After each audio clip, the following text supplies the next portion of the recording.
session is beginning. So, call to order, 6 o'clock. Let me start. Back on again, it kicks off like a rocket and press record. Sorry. 6 o'clock until, and it's the Soltech School District 2022 regular board meeting, August 2nd, 2022.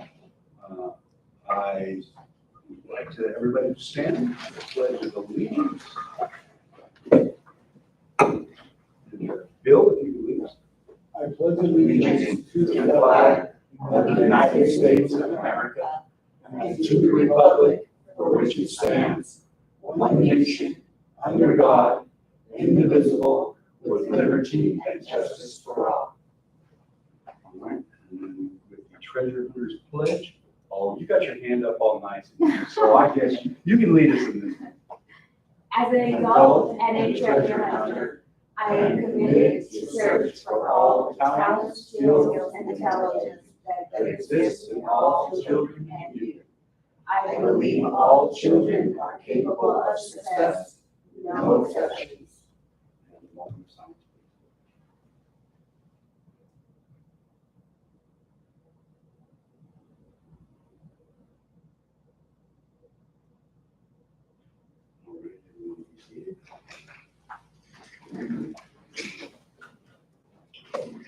And Superintendent Rogers, if you would roll call, please. I'd be happy to. Mark Lindgren, Here. Steve Courtwright, Here. Tim Kaysen, Here. Bill Doherty, Here. all present. And now we move on to the D of the opening of the meeting, is the approval of the agenda. Would anyone like to make a motion for the approval of the agenda? Move to approve the agenda. Okay. I'll second. All right, I was just going to say that, so we got it. Okay, so Mr. Dowd has made a motion, and then Mr. Casey was made a second. All in favor, say aye. Aye. All against? Motion passes. Now we go to consent agenda item, and A would be the approval of the action item.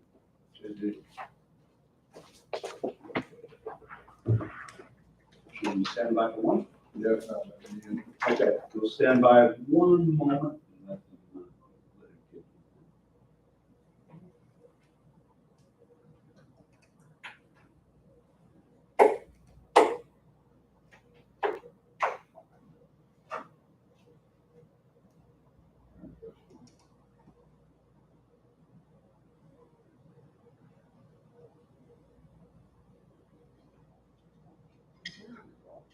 Well, we're doing really good. We're doing good. All right. So we will now continue with the number 2 consent agenda items. A, approval of the action consent agenda. Consent items. Do I get a motion? Yeah, I'll move to approve the action consent item. Oh, very good. Mr. Casey has made a motion. Do I have a second? I'll second. All right. We have Mr. Courtwright has made a second. All in favor, say aye. Aye. All against? Motion passes. We move on to number 3, information discussion items. A, superintendent summary. The first week for students was last week, due to the electoral outings that we had on Sunday, July 17th through Wednesday, July 20th. So the first week of for students was rescheduled from Monday, July 25th to Monday, August 1st. And the lost week is going to be made up by decreasing fall break from 2 weeks to 1 week. And we'll discuss that later with the calendar. We served our community during the power outages. It was horrible for all of us, but we opened the TES gymnasium for families to stay. The Red Cross and local police manned the refuge, and supplies were made available by the Red Cross, and I'm very grateful for their service. And APS is donating $2,000 to offset some of the electricity costs that the district occurred with having our facilities available for the public. So I appreciate that. And it was an honor to serve our community during a difficult time. So it was difficult for all of us. It was difficult. So it was when I heard that we had electricity there, they said, oh my goodness, yes, open it up. So we were able to do that. Our enrollment trend right now, Arizona City Elementary School, in May, we wrapped up the year with an enrollment count of 701 students. Right now at this time, we have class counts, so counting the heads, all the students in attendance enrolled, we have 761. So that's a 60 student increase. That's a count of 60 students increased. Toltec Elementary School, we ended May 2020 with a total enrollment count of 387. And now their enrollment count is up to 394, so that's an increase by 7 students.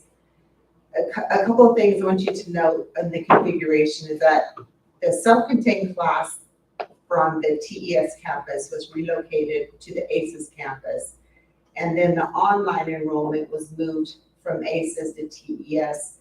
When I say that enrollment was moved, it's just a matter of keeping it in power schools, so it meant that that would be managed on the TES campus there in the office. And the total online enrollment counts has decreased significantly. In May, we ended up the year with 39 students that were attending online, and as of right now, we have 11 students attending school online, so that's a decrease of 28 students. So we have more students coming back on the campuses. Updating our calendar, upcoming calendar, Teacher Professional Development Day is on Friday, August 19th. Labor Day, no school on Monday, September 5th. ASBA 46th Annual Law Conference, September 7th through 9th, of which President Lindgren and myself will attend. And then family teacher conferences on Friday, September 9th. And I just want to thank all of our staff for their hard work and dedication during this past week of school. There was a lot of problem solving and just working together to get the year started. So I appreciate everyone's hard work. Very good, very good. I know the start of every year is difficult. Some more difficult than others, but you guys get it taken care of, and that's what it's all about. Now we're moving on to information discussion items and the financial report. I'll kick it off to you. Okay, so this month, we only have one report as we will not reconcile with AD until after the AFR is completed, typically around November. So for this month, the attached budget report is a summary of expenditures from July 1st, 2022 through July 31st, 2022.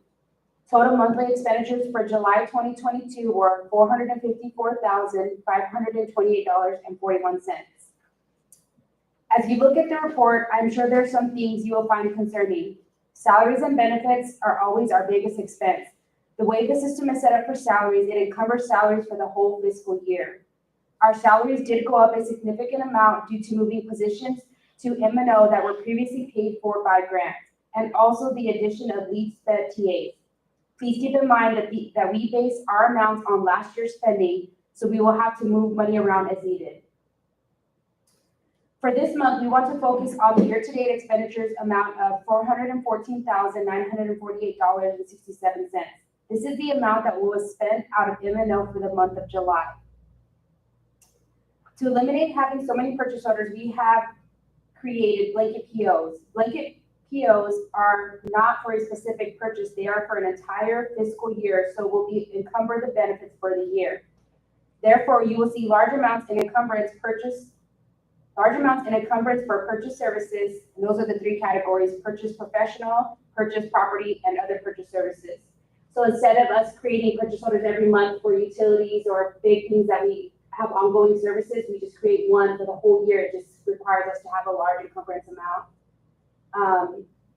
Then we move on to capital. Capital, we still are sitting pretty nice. Capital has a higher balance because we don't usually spend too much out of there until it is needed for a specific item or items. So we're pretty good on capital. Do you guys have any questions? I would also say that for salaries, another cost is pay increases all across the board. policies, trying to be, do our employees well as much as we can. So with the student increase count going up, that's an increase in budget, so we should be able to manage that nicely. Yeah, it should be sustainable. So, and we move along. Oh, yes, here it is. This is the information discussion item C. First reading, policy service advisory number 716. So this comes to us from the ASBA, so the Arizona School Boards Association, and these are new policies. We received this July 2022, but it discusses that these policy advisories are actually a derivative from legislation passed in 2020. And it's due to Jake's Law. So if you look at the first policy JLDAB, that refers to referring to other agencies. And it's specifically talking about us. This is for students for behavioral health. And it's talking about, we have contracts with behavioral health services that we can send our students to. We don't necessarily have contracts, we have agreements with Horizon Behavioral Health, when they have the staff to provide services or, they help us out, but we don't necessarily have a contract. We are, just as school districts, just as we have a school counselor, but just as we struggle to meet all the needs of our students in, mental health and behavioral health, the county also struggles. So sometimes last year there was a span of a few months where they were unable to help us out at all. So we have a memorandum of understanding is what we work with them on, and they want to help us, just sometimes they're understaffed. The regulation JLDAB -R, this is the, they're saying that if we have an opt-in for students to receive behavioral health referrals, then we have to have a survey that goes out. We have the option of creating our own survey or relying on the Access generated survey. There would be no reason why I would want to create a survey, recreate a survey, so we would just use the Access survey. If I was to recreate this as a superintendent, may develop a process which includes, or if I was to conduct our own survey, then we have to report it to the Arizona Healthcare Cost Containment System. But if we use the Access, it just self-reports, so we don't have another step there. The next one is the exhibit, and that is the referral and the survey. The survey for the parents of whom the students were referred.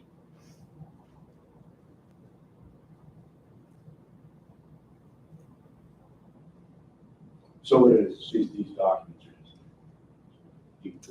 Brand new policies and regulations. Is this through legislation? Yes. Yeah, the Jake's Law. correct. How would a referral come about? Would Usually, you be the one who does the referral? no. It would be our school counselor at this point. Okay, that makes sense. Generally speaking, the teachers get a hold of the counselor when they're concerned about a student, and then it goes from there. But since we have school counselor, then he handles the referrals. Okay. But having a school counselor is, it's great because then we can handle as much as we can here. It's called at in-house. school, In-house, Yeah. yes. When we refer to July's, it's sort of limited number of the days on that, is that paid? Is that why they want us to get access? It is, in order for them to take the student and for it to be paid, they have to be eligible for access. The student's family, Or, excuse me, the student's family has to be eligible? yes. For this type of referral is Okay. so this is what this policy that I see that it's attempting to do is to give the students that don't have as much finances within the family, the same opportunities that other families would have that don't qualify for access or money. Any other questions? I assume it says first reading, we have to read it multiple times, is that right? Well, the reason I brought it in the first reading is so we could get these questions out of the way. Okay. Okay, so I just brought it in the first reading. When it comes around again, we can obviously it'll be an action item. Okay, we can discuss it, but right now I just want to discuss it now, not before, and then we can all make up our minds and think about it, because this is kind of a little, we've never seen it before, it's new here, and I just didn't want to throw something at you right off the bat. So you guys have- Okay, vote on it, Yeah, and then you're all like, what? So I'd rather have the first reading the next time around. Denise, what's your first reaction to this? We voted on it. It's really not something we're already doing. It's just this survey is really the only addition to it. Because whenever we have whatever options, we're always looking for partnerships and whatever opportunities we have, we take them up on it. We have the community behavioral health coming into our schools to work with students. We open the door, they can come in and have appointments with students. Of course, the parents are aware of all of this, nothing's done behind parents' back. And we're already doing all of this already, so this isn't anything new for us. The only thing new is this parent survey. And it's actually policies to that. Yeah. We don't have these policies, no, but our practices that are in line with the policies.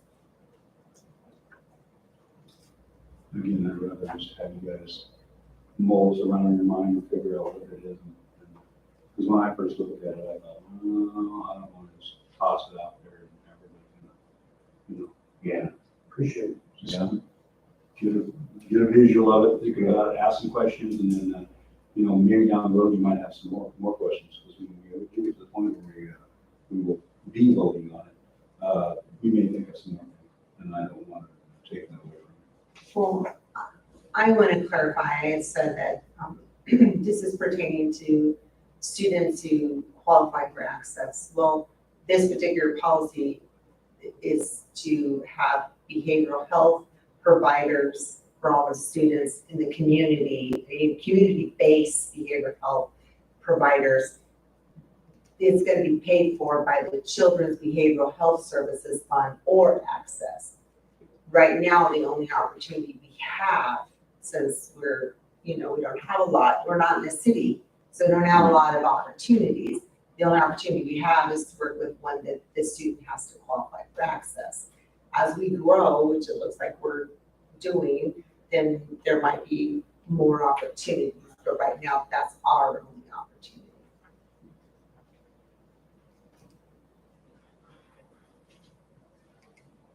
Any other questions? Nothing All right, I guess we're moving on then. We're going to 4, call the vote, and we call the vote. All right, moving on to 5. Action items. A, calendar revision. When we returned after our loss of electricity, I had to do calendar revisions that day because the state was saying where's your attendance for your students? Because students were supposed to be attending that day on July 25th. So rework the academic calendar. The changes that were made is that July 18th through the 21st was a work week that was removed. Students' first day was moved from July 25th to August 1st. Professional development day was added September 23rd. Fall break shortened from 2 weeks to 1 week. And the week of fall break will be the first week in October, October 3rd through the 6th. Easter Monday was corrected to April 10th. Additional week of student tutoring was added to June because the second week of fall break was where that tutoring session was originally scheduled. Juneteenth was added, and the number of work days and student days were unchanged. And then while I was at it, of course, Juneteenth had to be added, and things had to be, Easter Monday had to be corrected. While I was working on the work calendars, because I just began, generally speaking, I've done the academic calendar, and then from there, the other calendars were composed in this office. I took them on this year, and because I wanted to just make sure, and I've made some changes, some additional changes. So as I made adding the professional day, work day, correcting Easter Monday, and all of them, adding Juneteenth, the calendars, the previous calendars had at the top just the total number of work days. And to me, that doesn't make sense because it was counting holidays in that count. So I separated it out. So every calendar has the number of work days and then the number of paid holidays added separate at the heading.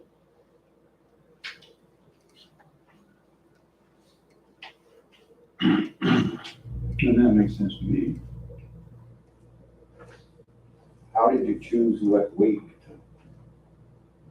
The fall break. Because I took the other week, scheduled off, Oh, yeah. the way I chose it was trying to make it as equal as possible of how many weeks are in the quarter. Mhm. So by choosing the first week of October, it kind of evened it out to 9 weeks for the quarter. So that was my deciding factor. And now without pulling the calendar committee together, we align with the Casa Grande Union High School calendar. So of course they have those 2 weeks off. So with having to do a quick revision, that's how I decided. Now, I do realize that there's probably some prior plans that were made, so we'll probably have some absenteeism during that second week, and I do expect that. But if I would have chosen that week, it would be a longer quarter here, shorter there for grading purposes. Good question. I I try to think of these things as I'm working on this. Okay, how many weeks do Yeah. we have here in this fair? there had to be a method to what you did. Madness. We didn't say that. We didn't say that. That's We didn't say that. I stayed away from It had been implied, but that's not what we said. Well, I want to add something on this, that I think given the short time frame you have to do it, and as much as you did under the circumstances, I think you'd be a lot, great job. Great job, that's very quick and have to do hard and try to arrange for everybody and everything, that's a lot of work, good job. Thank you. Because you jumped in and took it on yourself, it's a great attribute also. When I look at it and what you've done in such a period of time, I was like, oh my goodness, I couldn't have done it. I could have never done Well, thank you. it. But I digress. She's done, I think she did an excellent job, and I do need someone to make a motion for the calendar revisions that we have had because of the outage, the power outage. And do I get a motion? I move that we accept the calendar revisions for this year. All right, well, Mr. Cartwright has made a motion, do I get a second? I'll second it. All right, we have a second from Mr. Dowdy. All in favor, say aye. Aye. All against? Motion passes. Moving on to action item D. ADE Food Program Permanent Service Agreement. So Food Services Director Heidi Gutierrez revised the service agreement with the Arizona Department of Education. Former employee, the only revision was former employees were removed, so the document reflects current employees as designated officials and authorized signers. Which means the people who don't work here anymore aren't able to sign the paperwork. Yeah. Does that make sense to anyone? Yeah. I don't think there's not a whole lot of discussion unless somebody else wants to talk about it. I think that's much Just a procedural thing. Yes. yes, and I think we could have a motion now for the AD program permanent service agreement. I'll move to accept the ADE Food Program Permanent Service Agreement. All right, Mr. Dowdy has made the motion. Do I have a second? Second. All right, Mr. Casey made a second. All in favor, say aye. Aye. All against? Motion passes. Action item C, preschool tuition increase proposal. Our district preschool program is a developmental program providing special education services for 3 to 5-year-old children on an IEP, which is an individualized education plan. And the typically developing students are accepted as peer role models for these students. And the tuition, so those students, the students on IEPs that qualify for special education services, preschool is free.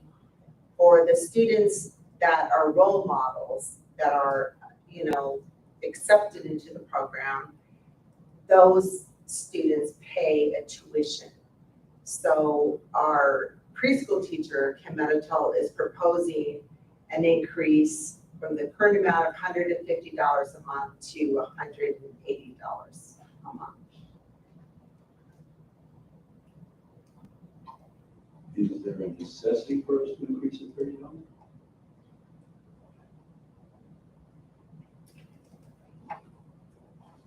So it's an increase in the cost of materials and staff salaries. She said, yeah, with the increased cost of materials and staff salaries, tuition should increase to keep up with these costs. Just want to make it real. Yeah, because everything's more expensive. Everything. The air we breathe is more expensive. Let's hope not, let's not get down to that. Let's not get to that level. Yeah, let's not.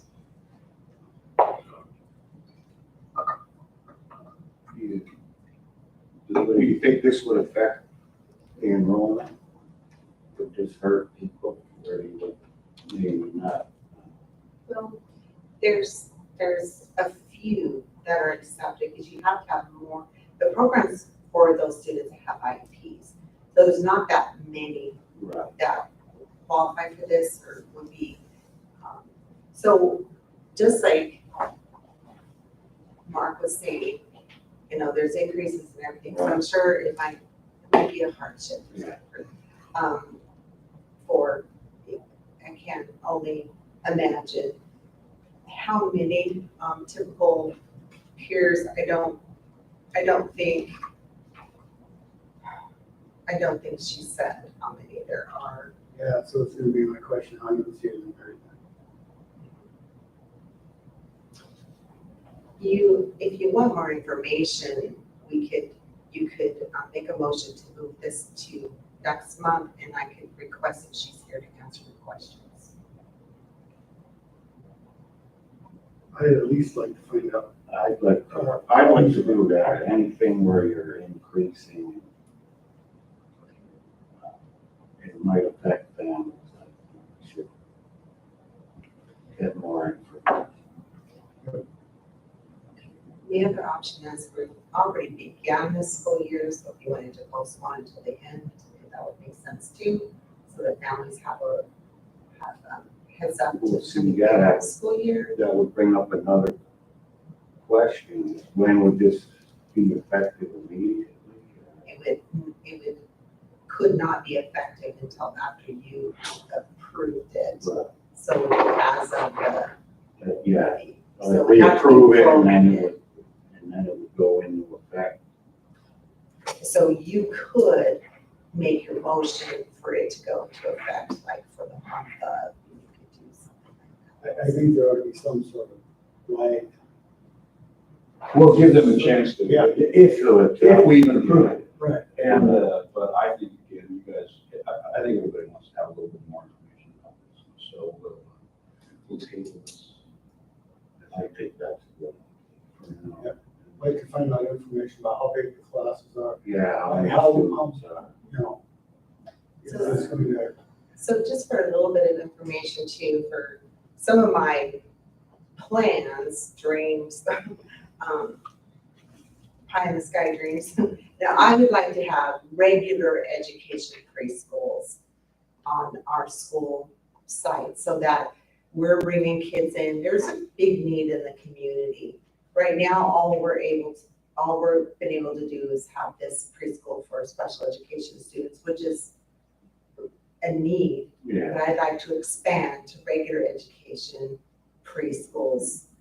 So just let you know that that is on the forefront in my, hopefully we'll be doing that as soon as we can.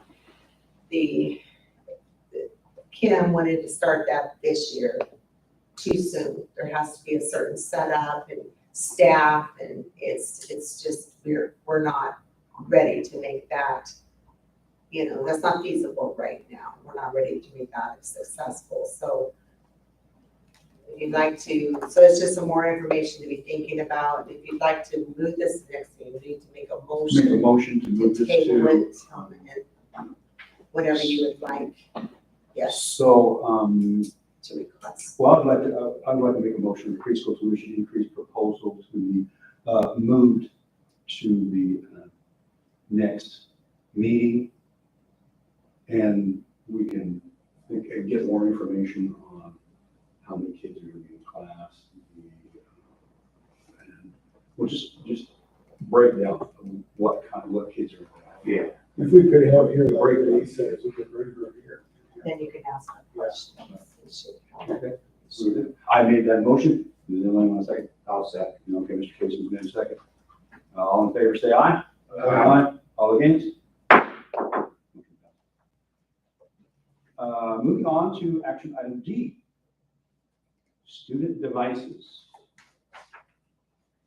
Dave Griffiths, our district technology consultant, he secured funding for 250 additional student devices.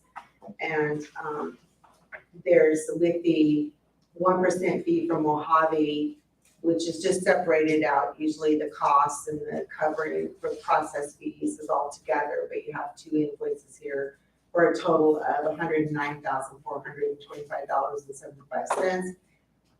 We are hoping that we can still get them because there's lots of schools wanting them, and this is a great price, and it'll be paid for with a grant, so it's just a matter of you approving a purchase that's over $100,000.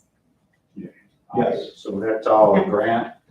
Yes. Okay, so we just have to pay the 1,000? Is that how I'm reading that right? That can't be, No, it's, how am I reading that right? No, that's the 1% fee from Mojave. yeah, I think the grant will cover the full amount. It's just in two different, because, or do we pay them all? We pay the So 1,000. the grant covers the actual devices, but they do not cover the fee. So we, out of our So pocket, that's paid, how I was reading it. yes. So we paid out of our pocket, $1,024.87 for 250 student devices. So that's a bargain.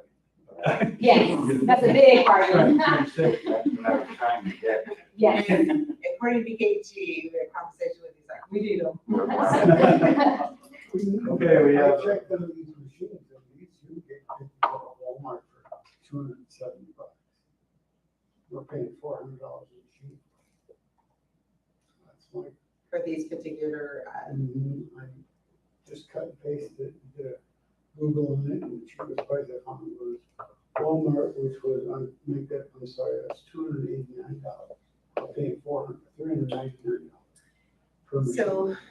so school finance and purchasing is complicated. So anything we would purchase, that would be at a certain level, we'd have to get bids, and so it's, Is there any, benefit that we get by buying this through Mojave? I mean, do they do any type of support, or is there, that we could just say, okay, that's worth the $110 difference per machine? we're buying them from Two Trees Technology. Mojave is a group, it groups the, how do I explain that? Would you explain that, Mr. Rogers? Mojave is a purchasing cooperative, and there's a variety of vendors that are included in that. There are more cooperatives than just that one. My district's a member of it as well. But the advantage of going with a cooperative is you don't have to go out to bid. They've already done that for you, and so they're supposed to have competitive pricing. It might be more expensive than a Walmart, but remember, you're getting them for free, basically. So. Which we would not if we walk into Walmart and said we want You would not be getting it for free. to. The grant money would not cover It would not qualify. it. End of discussion. Well, end of discussion, so now I need a motion. I would like to move that we approve the purchase of 250 additional devices for students. Second. All right, we have, Mr. Dowdy has made a motion, and Mr. Casey has made a second. All in favor, say aye. Aye. All against? Motion passes. Moving on to action item E, which I know that we have all discussed this before, because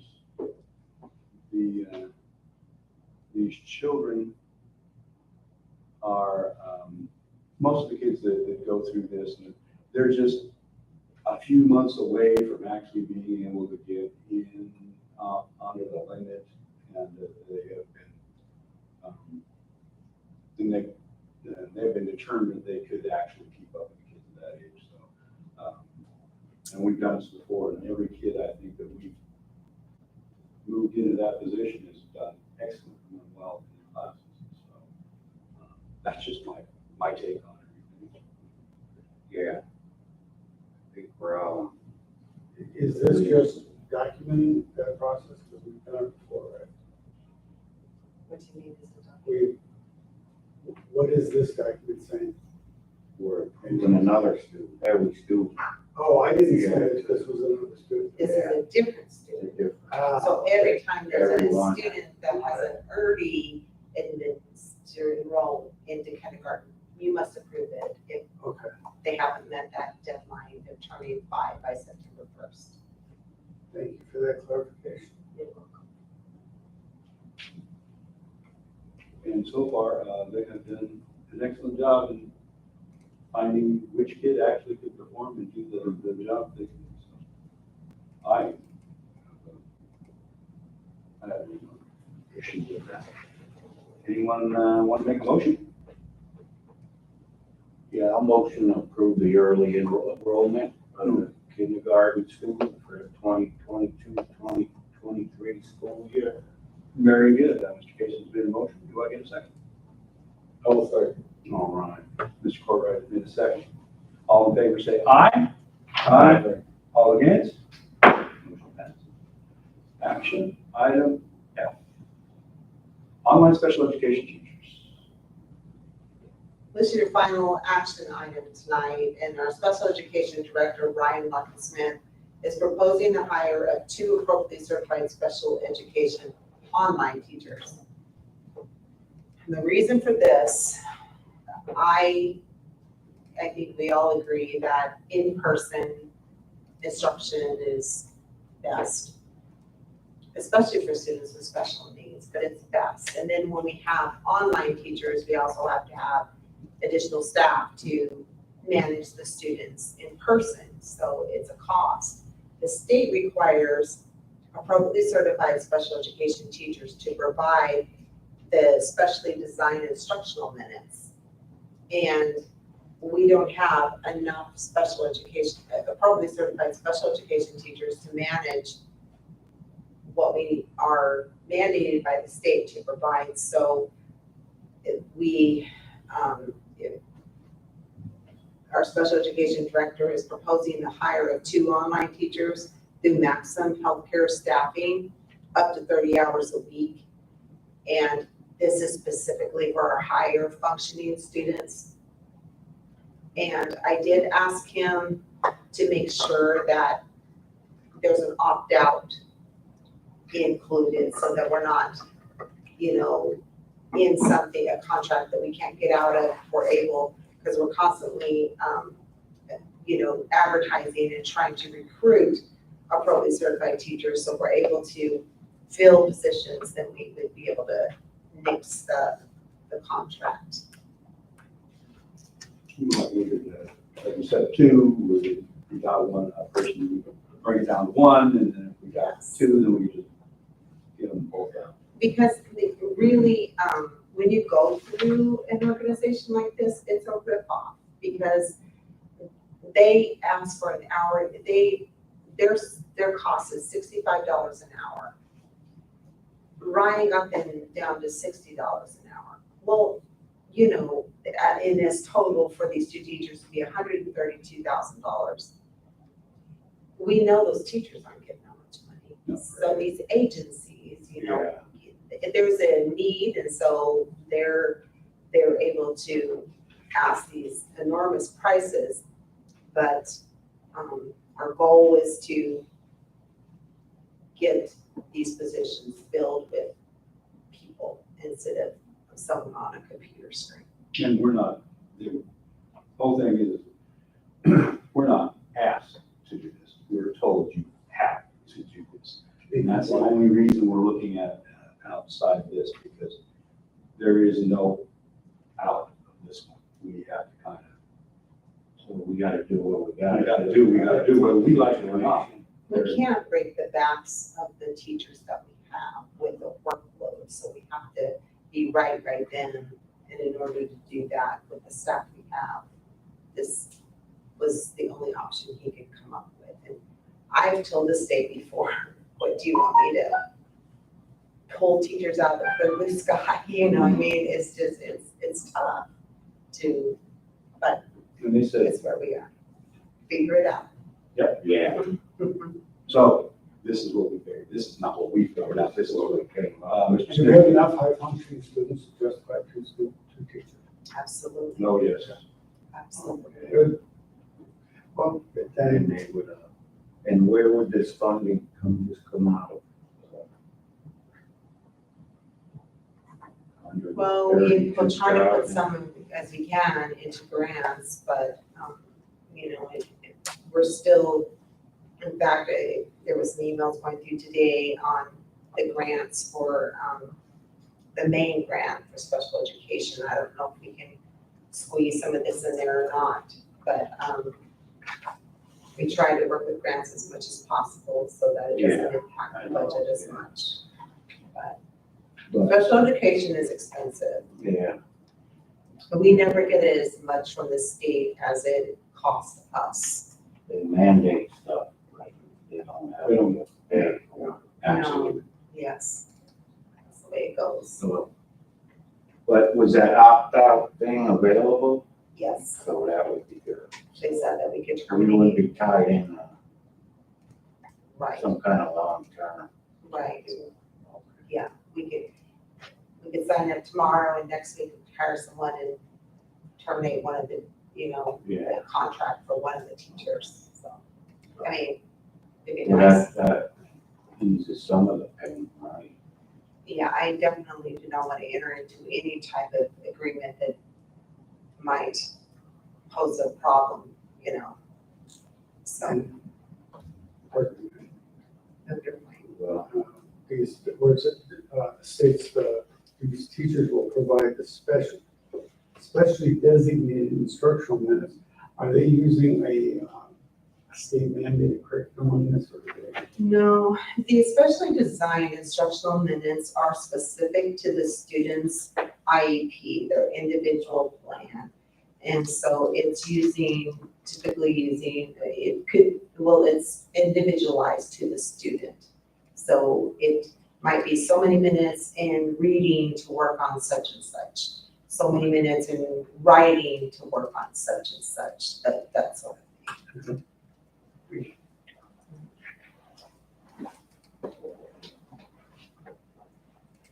Any other questions? I guess we'll move into, does anyone wish to make a motion? This is like you said, a have to. Right, kind of thing. Well, it's being short, appropriately certified special education teachers to manage the number. We actually, well, we have a high number of students on IEPs within our district boundary. And then we have, of course, a student increase, and they're still coming to us, so the numbers continue to increase. Well, I'll move to approve the hire to online special education teachers with maximum. I'll second. All right, we have a motion made by Mr. Dowry, and a second by Mr. Case. All in favor, say aye. Aye. All against? Passes. Number 6, closing of the meeting. We have the next meeting date. I put a little blurb there to just explain that we'll be at the ASBA Law Conference that first week of September, because there's Labor Day, and then we'll be at the conference. We won't be back till Friday evening, so, it's possible I could work all day, or work all day Saturday to put the agenda together. It usually takes me a full day, but I need documents and things, so I could be working in the evenings on it at the conference. But I just, if you maintain the second Monday in September, it's gonna be difficult for me to get the agenda ready. I can Me too, do because it. I don't know if We'll be We'll be- meeting, we'll be- burning the midnight oil Yeah, we'll in be- the coffee shop or Yeah. something. I don't drink Sunday, coffee. we'll be there Saturday night. So it would be fine another day that, I don't know, later that week or on Monday, the 19th. I'm fine with Monday the 19th schedule. Me too. Me too. Me too. Thank you. Thank you. You get it back for a few hours. Yay. Okay, we got that. So the Me Too's have it. And so we'll just move right on into the German, and we'll make a motion for the German. I move to adjourn. All right, Mr. Case has made a motion. Do I have a second? I'll second. Mr. Courtwright's made a second. All in favor, say aye.